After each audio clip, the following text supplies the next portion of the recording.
Assalamualaikum warahmatullahi wabarakatuh. Alhamdulillah, puji syukur kita panjatkan kehadirat Allah SWT atas segala nikmat yang telah diberikan kepada kita. Sholawat dan salam malah kita haturkan kepada Nabi besar junjungan kita, Nabi Muhammad Sallallahu Alaihi Wasallam. Bapak dan Ibu sekalian, para pejabat struktural di lingkungan Universitas Muhammadiyah Surakarta, pertama-tama marilah memanjatkan puji syukur kehadirat Allah atas segala nikmat yang telah diberikan kepada kita. Sholawat dan salam malah kita haturkan kepada Nabi besar junjungan kita, Nabi Muhammad Sallallahu Alaihi Wasallam.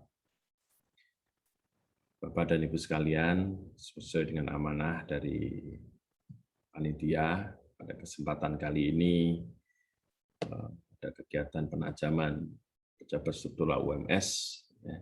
Saya mendapatkan tugas untuk menyampaikan tentang struktur organisasi, tata kelola organisasi, dan tata kelola keuangan UMS. Maka pada kesempatan kali ini nanti kami akan fokus pada bagaimana kita mengimplementasikan good university governance, ya, serta bagaimana prinsip tata kelola keuangan di Universitas Muhammadiyah Surakarta ini. Bapak sekalian, serta Bapak dan Ibu sekalian, ya, kita menyadari bersama bahwa UMS ini merupakan perguruan tinggi swasta, ya, perguruan tinggi milik masyarakat, di mana kita dalam menyelenggarakan UMS ini mendapatkan mandat akademik yang diberikan oleh pemerintah melalui perizinan yang diberikan, ya, dan mendapatkan pendelegasian wewenang pengelolaan sumber daya, ya, dari Persyarikatan Muhammadiyah. Kita bersama memiliki kesepakatan untuk mencapai visi UMS pada tahun 2029, yaitu UMS menjadi pusat pendidikan dan pengembangan iptek yang islami dan memberi arah perubahan. Nah, tentu untuk melaksanakan pendidikan yang bermutu, ya, dan manajemen yang akuntabel, maka memerlukan pengaturan tata kelola atau governance, ya, perguruan tinggi swasta yang baik dan benar tentunya. Nah, Bapak dan Ibu sekalian, ya, dalam pengelolaan perguruan tinggi swasta ini, ya, dalam pengelolaan UMS ini, ya, tentu kita mengacu kepada sistem pendidikan tinggi, ya, yang merupakan sistem yang mengatur proses penyelenggaraan pendidikan tinggi untuk mewujudkan tujuan pendidikan tinggi, untuk mewujudkan tujuan UMS. Kita harus mengacu, ya, pada standar nasional pendidikan tinggi, ya, dalam penyelenggaraan Universitas Muhammadiyah Surakarta ini. Oleh karena itu, Bapak dan Ibu sekalian, dalam sistem pendidikan tinggi yang kita rancang, ya, di UMS ini, ya, tentu di dalamnya mencakup aspek kedudukan, fungsi, tugas, wewenang, tanggung jawab, dan mekanisme koordinasi dari governance yang ada. Nah, Bapak dan Ibu, ya, konsepsi dari pendidikan tinggi itu menurut Undang-Undang Pendidikan Tinggi, maka penyelenggaraan pendidikan tinggi ini atau perguruan tinggi ini sebetulnya pada dasarnya merupakan tanggung jawab dari pemerintah. Tetapi kemudian kita mendapatkan otonomi, ya, dengan target ataupun tujuan yaitu untuk meningkatkan secara luas partisipasi masyarakat. Dan salah satu konsep penting dalam perguruan tinggi, pengelolaan perguruan tinggi adalah, ya, pengelolaan perguruan tinggi ini prinsipnya adalah bersifat nirlaba. Nah, Bapak dan Ibu sekalian, inilah gambaran secara umum bahwa kita dalam mengelola perguruan tinggi, ya, mendapatkan mandat akademik, ya, dari pemerintah melalui Kementerian Pendidikan dan Kebudayaan, dan kita mendapatkan mandat untuk pengelolaan sumber daya dari Persyarikatan Muhammadiyah. Nah, tentu kemudian perguruan tinggi ini domain utamanya adalah bagaimana kita menyelenggarakan proses akademik yang ada di perguruan tinggi. Nah, perguruan tinggi memiliki otonomi tentu, baik itu otonomi akademik, ya, maupun otonomi non akademik. Kalau otonomi akademik ini merupakan kodrat kita sebagai perguruan tinggi ya dalam menyampaikan kebenaran, kebutuhan dasar perguruan tinggi untuk melaksanakan fungsinya ya. Ini merupakan kebutuhan dasar dari perguruan tinggi. Sedangkan dalam otonomi non akademik kita mempunyai kebebasan ataupun memiliki otonomi untuk mengatur organisasi dan mengambil keputusan sendiri, pengelolaan SDM, pengelolaan aset maupun pengelolaan keuangan. Oleh karena itu, Bapak dan Ibu sekalian, kita memiliki otonomi yang luar biasa dalam hal non-akademik ini.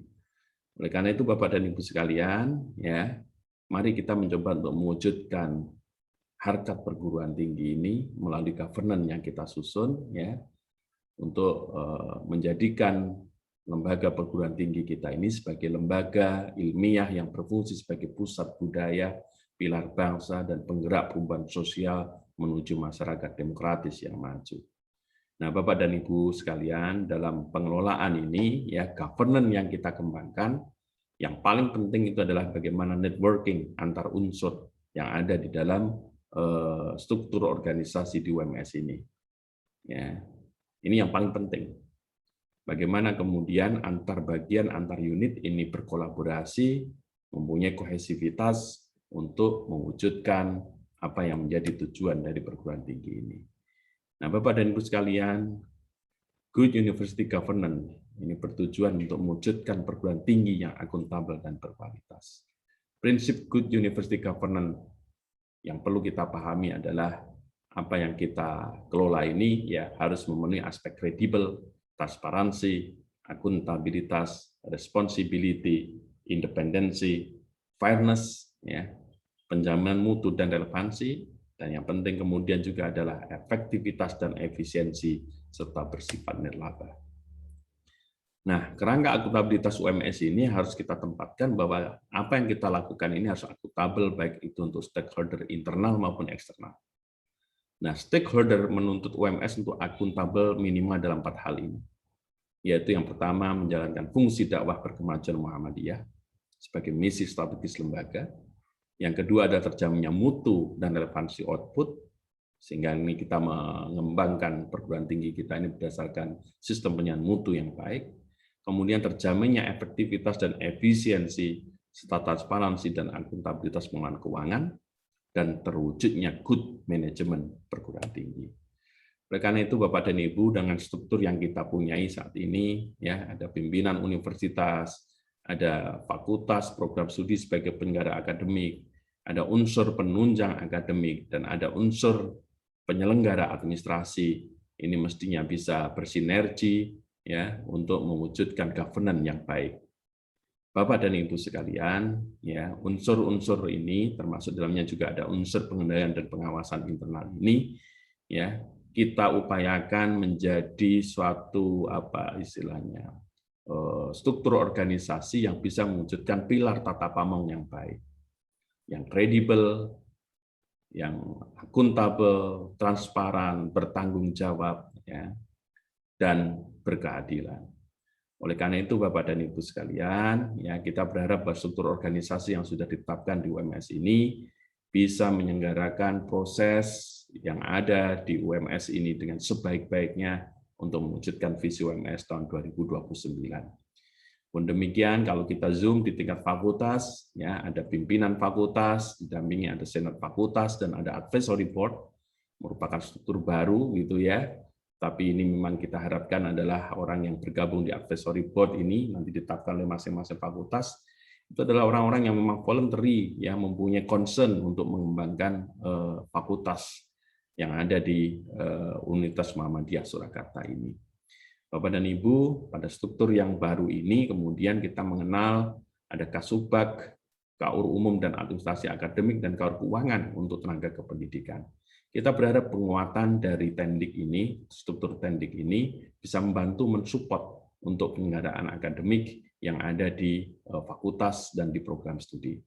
Kita harapkan nanti peran-peran tendik sudah semakin meningkat ke depan, ya, misalkan dalam akreditasi mempunyai peran yang lebih penting, lebih strategis lagi, ya, tidak hanya sekedar supporting, tapi ada aspek-aspek yang mungkin penguatan perannya bisa ditingkatkan.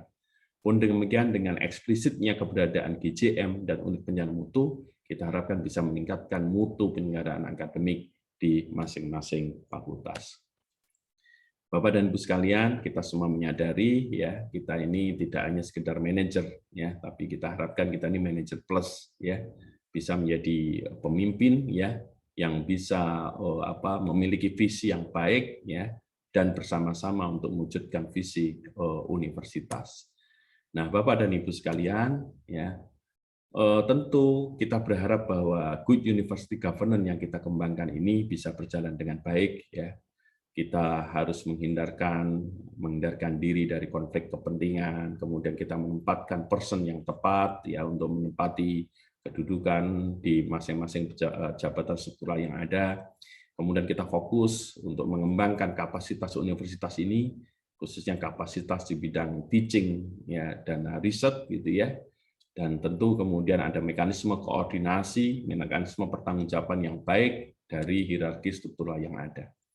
Nah, Bapak dan Ibu, untuk prinsip pengelolaan tata kelola keuangan gitu ya, dan tata kelola organisasi, sebetulnya ini kita resume pada Apple ya, aplikasi pengelolaan lembaga, di mana di dalamnya ini kita mempunyai rencana pengembangan unit, rencana pengembangan fakultas, dan rencana pengembangan program studi.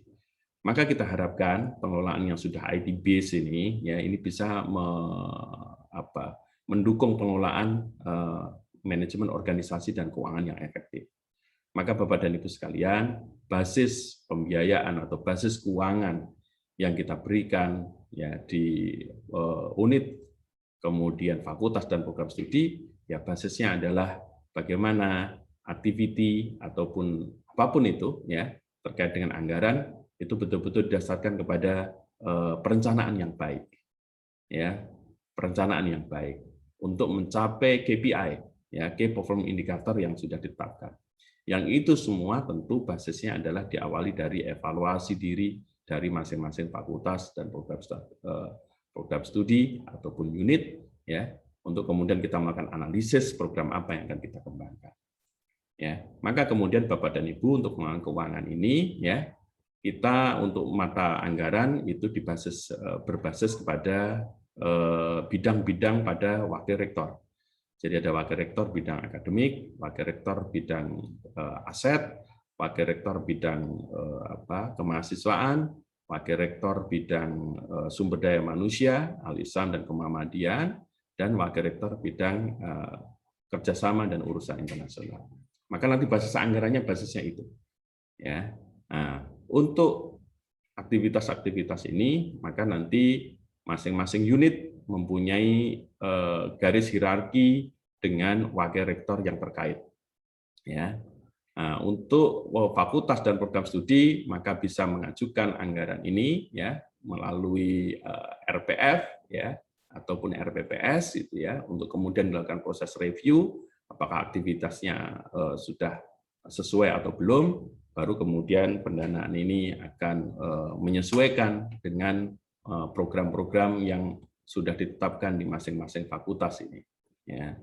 Nah, Bapak dan Ibu, ini adalah secara umum, secara generik pengelolaan keuangan kita. Ya. Kalau untuk pengelolaan keuangan proses pembelajaran, ya running seperti biasa, kita basisnya adalah apa yang dilakukan, misalnya proses pembelajaran, proses pembimbingan, ya. Kemudian insentif-insentif akademik juga basisnya adalah luaran yang sudah dihasilkan gitu ya. Ini semua kita harapkan bahwa sudah dikelola dengan IT base. Kita harapkan bisa memunculkan aspek transparansi gitu ya, didukung dengan pedoman-pedoman pengelolaan yang sudah lengkap menurut saya ya, sehingga memenuhi aspek kredibel ini gitu ya. Oleh karena itu Bapak dan Ibu, monggo ini untuk kita manfaatkan semaksimal mungkin ya untuk pengelolaan keuangan ini. Nah, Bapak dan Ibu sekalian, tentu aspek pengelolaan keuangan lebih detail, tidak sesederhana ini.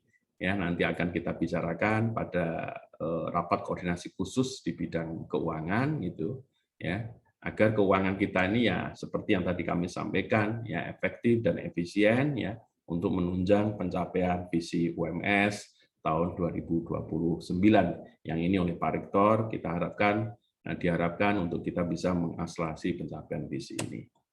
Bapak dan Ibu, demikian yang bisa kami sampaikan secara singkat. Nanti selanjutnya kita coba untuk berdiskusi. Intinya adalah kita punya otonomi untuk pengelolaan perguruan tinggi ini, baik akademik maupun non-akademik.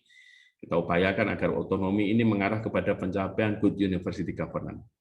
Nah, dan UMS sebagai salah satu perguruan tinggi swasta, perguruan tinggi Muhammadiyah, kita menjadikan nilai, karakter, dan kepentingan dakwah persyarikatan kita sebagai guidance dalam menjalankan good university governance. Terima kasih atas perhatiannya. Nasrun minallah wa fathun qarib wa basyiril mu'minin. Assalamualaikum warahmatullahi wabarakatuh.